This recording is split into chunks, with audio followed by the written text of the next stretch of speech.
In today's video, I'm going to teach you how to build a CRM system in Airtable.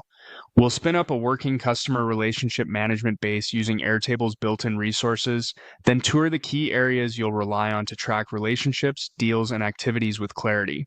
Start by opening your browser and going to airtable.com. A desktop browser makes this easiest to follow.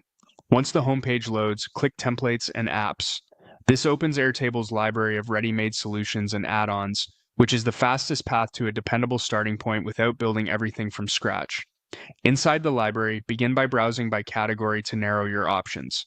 Categories group templates by use case so you can quickly spot sales and customer operation solutions. To jump straight to what you need, type CRM into the search bar. That filters the results to customer relationship management templates designed for tracking contacts, companies, pipelines, and touchpoints. From the results, choose the CRM option that best fits your workflow. The version published by Airtable is a reliable foundation with well-structured tables and helpful guidance. Open that template and click Try this template. Airtable will add a copy to your workspace in just a moment, giving you a safe place to explore and adapt later. When your new base opens, head to Data. This is where your tables live.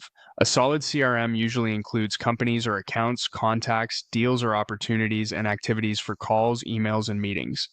Take a moment to scan the fields and relationships so you understand how records link together. Those links, like contacts to companies and deals to both, are the backbone of any useful CRM. If a field type looks unfamiliar, hover for details and read the description so you know exactly what each column captures. Next, click Automations. This area helps your CRM handle routine work, such as creating a follow-up task when a new deal is added or sending a notification when a stage changes. Review each trigger and action included in the template and make sure they match your process before enabling anything. Clear automation names and conditions will save you time and avoid surprises later.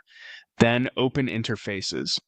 Interfaces are focused dashboards and streamlined views of your data, like a pipeline board for deals or a team view of activities. They make it easier for stakeholders to engage with the CRM without digging through every table or field. Finally, go to Forms. Forms are the simplest way to capture new leads straight into your base.